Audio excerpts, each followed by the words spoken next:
What is up, weather enthusiasts? I'm your host, Pat's Path Predictor. Let's get right into the weather. Alright, so here's the situation we have for you, ladies and gentlemen. It is June 1st, which means today is the start of hurricane season.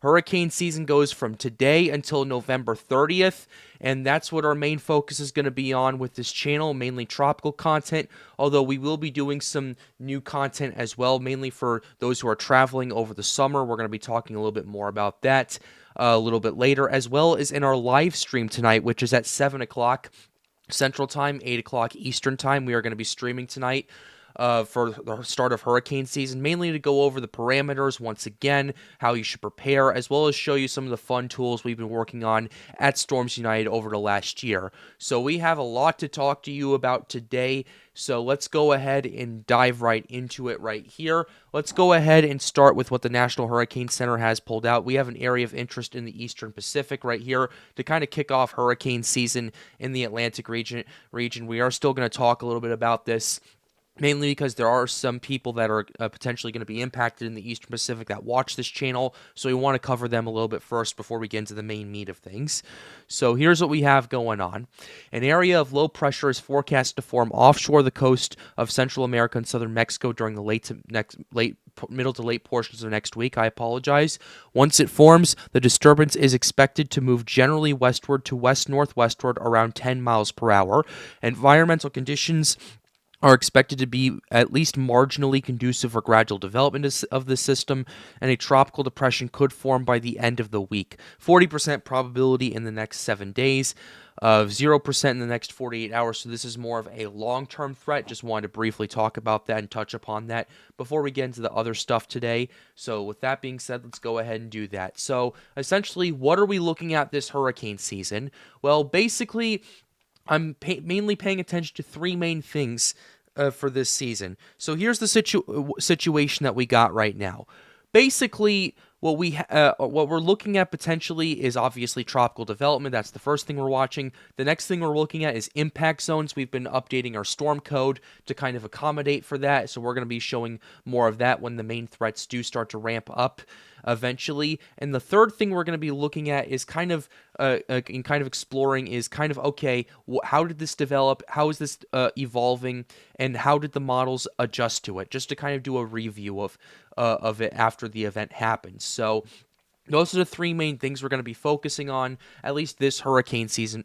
So we're going to be paying attention to that. We're also going to be paying attention to a few zones this season. Not that to say that every one that's in the hurricane season region that is potentially going to be impacted by tropical cyclones is bad or anything like that, but there are a couple of main regions that I believe are at the greatest risk. I would say the first is a lot of the Caribbean Sea region right here. Pretty much, I would say, everywhere in the Caribbean, to be honest, mainly because of the upcoming Azores and Bermuda High, as well as the water temperatures, the lower than average shear that we've been briefly talking about for quite a while. And also the Gulf Coast of the United States. We're also paying attention to that, mainly because of the below average shear, the insane warming of the SSTs over there. We've been pulling that up for you. Look at this. May 1st, we were at about 26.2 degrees Celsius. It's June 1st. We've already warmed up almost 2.5 degrees Celsius. Not in one isolated area, not in a small area of the Gulf, but in the entire Gulf region. The entire Gulf is now 2.5 degrees warmer than it was at the start of May. That is a pretty insane warm up, to say the very least. And that is something that is very alarming because we're already pretty primed for tropical development in terms of water conditions. We're already pretty much there. And looking at the SSTs, and the ocean heat content, we'll go ahead and start with the sea surface temperatures real quickly. SSTs are still insanely warm, and they're only going to get warmer for the month of June. We're going to want to pay attention to that. So basically, what we're looking at is there's 29 plus degrees Celsius waters in three regions in the Gulf. The Gulf Coast of Florida, the Bay of Campeche in Mexico, and in the Loop Current region. Those three areas also have, as of right now, the highest ocean heat content, which we will get to in a second. but also you're seeing these 29 plus degrees Celsius waters moving into much of the Caribbean Sea. The Northwest Caribbean Sea, very deep waters over there as well, very warm especially over there. And then you have 28 degrees Celsius waters pretty much from most of the Gulf of Mexico all the way through to the Lesser Antilles. So already very concerning things to take a look at already. And in the main development region, we're looking at 28 plus degrees Celsius waters for a lot of those regions over there that we're going to want to pay attention to. Also going to be paying attention to the monsoon season over in the Sahel region of Africa, because those tropical waves have to come from somewhere, and they always come from the Sahel region in Africa. And typically what you see is these waves start to come off the coast of Africa. Matter of fact, we can kind of show you what we're looking at with the Eastern Atlantic zone. Here's what we're looking at. We're seeing all this convection right here over Africa, seeing another burst of it over here on the Gold Coast right here on the Ivory Coast as well. And as you start to look at this stuff right here, ladies and gentlemen, you do want to pay attention to it, especially as you go into July, go into August, go into September, because the tropical waves that we're seeing right now, they're not going to probably do very much. They're not going to do too much. There's an unfavorable environment right now, but they could eventually add up. And what I've noticed with some tropical waves is sometimes tropical waves tend to be sacrificial, for lack of better terms. Essentially, because there's a lot of the Sahara Desert is north of the Sahel region in Africa, it typically kicks up a lot of dust when there's a lot of wind going in that region. We can go ahead and show you that in the Atlantic-wide satellite imagery right here, and we go to true color imagery. So here's what we have with the true color imagery. As you can see, there is some Sahara dust that you can see visibly, especially in the Caribbean Sea as well. That's where you can see it the most right now, but you're seeing a lot of that Sahara dust get kicked up, and we are looking at another burst of it coming into the Atlantic in the next few days or so. So that's going to ultimately shut down a lot of the main development region. You're not going to see much of that happening over there. I would say until late June, that's when things start to ramp up. That's when things do ramp up, both in the Gulf region and in the main development region. Over the last 10 years or so, that's when we start getting more named storms and stuff to pay attention to. I mean, the last few years we've been doing this on Pat's Path Predictor. We can give you good examples of that. We had Betty in 2022. We had Brett in 2023. We had Beryl, obviously, that barreled through the Caribbean in 2024. 2025 is going to be also pretty interesting to see how it pans out. Now, I'm not going to sit here and say, oh, we're looking at another Beryl situation. If we do, that's a massive problem, because Beryl was a Cat 5 at one point. We don't want that in June or July, ladies and gentlemen. And climatologically, we typically don't. Heck, it was even rare to get a hurricane in June and July, let alone a major hurricane that pretty much peaked out at 165 miles per hour, which is the higher end of the Saffir-Simpson scale. And based on some analysis, it may have been 175. We'll debate that a little bit later. But why am I bringing this up? Late June tends to be a mini hotspot. July tends to cool down for a little bit, no pun intended. And then August, things really start ramping up as hurricane season starts to ramp up as well. You start seeing more stuff in the Gulf. You start seeing more stuff in the main development region.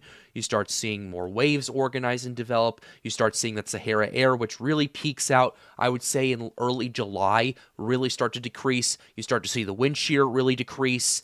And then you start to see those water temperatures really start to warm up to a point where things are kind of in a pressure cooker, and ultimately things start going off. So that's what we're paying attention to, and that's why I'm highlighting the risks I am.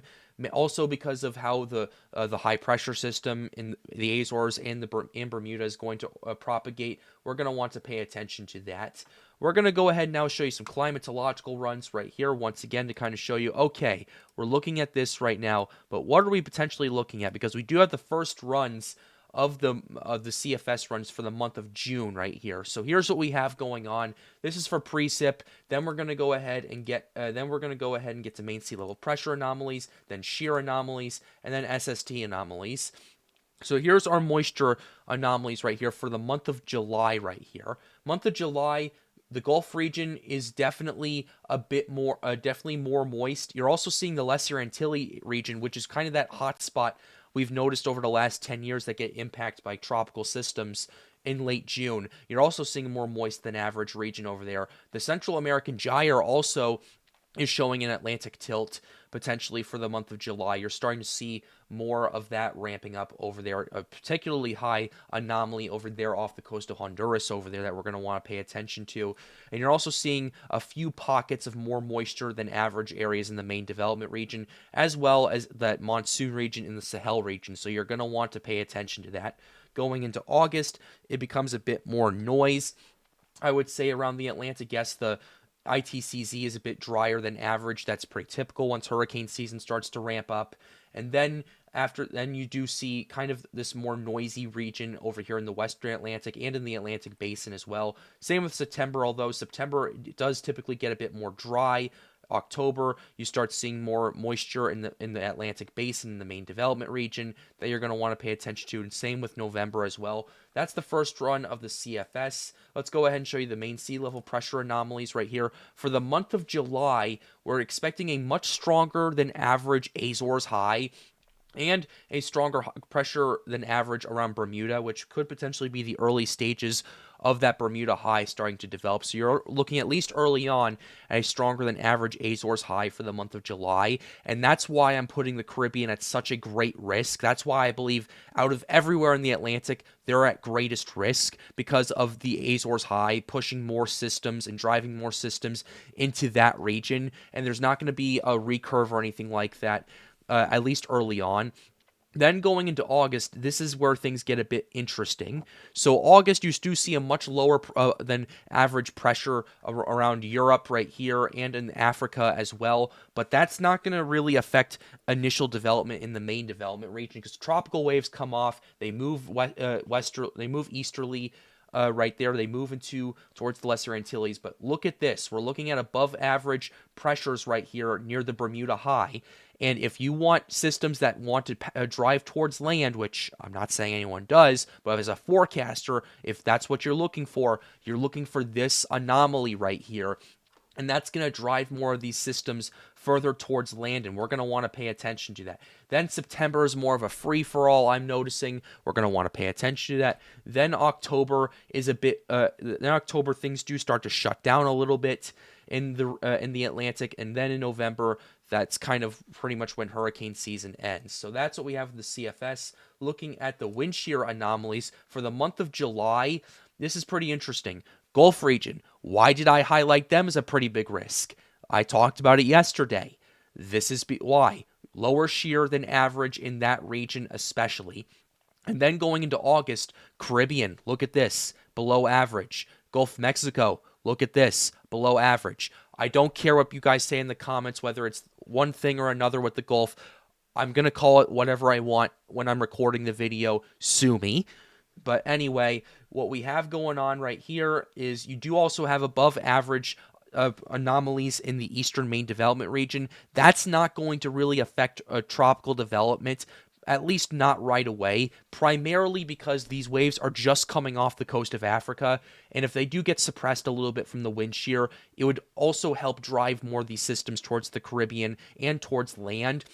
Because if a system develops too early, it ends up relying on the Bermuda High or the Azores High as its steering currents, and one weakness in that can drive the system out to sea. That's why we had so many systems get driven out to sea in 2023, because the systems developed really early. Like, for example, Hurricane Lee, it developed really early in the main development region, and then because the Bermuda High collapsed, it moved out to sea. That's how it typically works. So if it's suppressed by the shear early on until maybe it gets towards the western third or even half of the main development region, that puts more of the Caribbean at risk generally, and that's something you're going to want to have to pay attention to. Now let's go ahead and look at the SST anomalies for these months. Going into July, still very warm above average, and remember, this isn't the rate of warming, mind you. This is how warm above average these SSTs are going to be. You're going to want to pay attention to that. Also, you're looking at this very cold area around New York, New Jersey, New England and those areas, that's also going to be a pretty big situation right there. That's also going to increase the gradient and allow for tropical development to take place. It's going to make things more likely because that's indicative of other climatological stuff. We'll discuss it more on stream tonight, just for the sake of time, and so that way we can continue to move on. So that's what we have with SSTs, still very above average right here. I know what I've been saying, like the last 10 years, above average has really become the new average, in my opinion, and this really holds true right here. Let's go ahead and look at the CANSIPs in terms of moisture. Here's their July forecast right here. For their forecast back in May for June, it was expected to be above average in the Caribbean. And for July, it was expected to be above average pretty much in the Western Atlantic. Let's go ahead and look at the June forecast right here. Bit more concentrated in the Caribbean, bit more concentrated in the Atlantic Basin, and it's a bit more concentrated in the Northern Gulf. That's stuff you're going to want to pay attention to. Also, you're looking at above average areas in the Sahel region and in the main development region for July. That could potentially be a big indicator for what kind of tropical waves are going to be going on. Then look at this. This is for August right here. Let's go ahead and go back to May. Here's what we were looking at potentially. Not as widespread. Looking at now, a lot more widespread, particularly with the Central American gyre, particularly with the main development region starting to heat up. Caribbean is moisture galore, according to the CANSIPs right there. Also, another reason I highlighted them as the greatest risk, because that means a more moist environment, means potential for more tropical cyclones to move through. This is these are accumulated precipitation anomalies. This is how much more rain you're getting than average, but it all accumulates to a potentially more moist environment. Same with September, particularly starting with the Western Gulf over here. Same with October, November, December. That's when things start to calm down eventually. That's the CANSIPs for you. Here's the NME, a bit more noisy, I would say. Their forecast does not come out till June 8th. We'll talk more about that later. But why am I bringing all this up?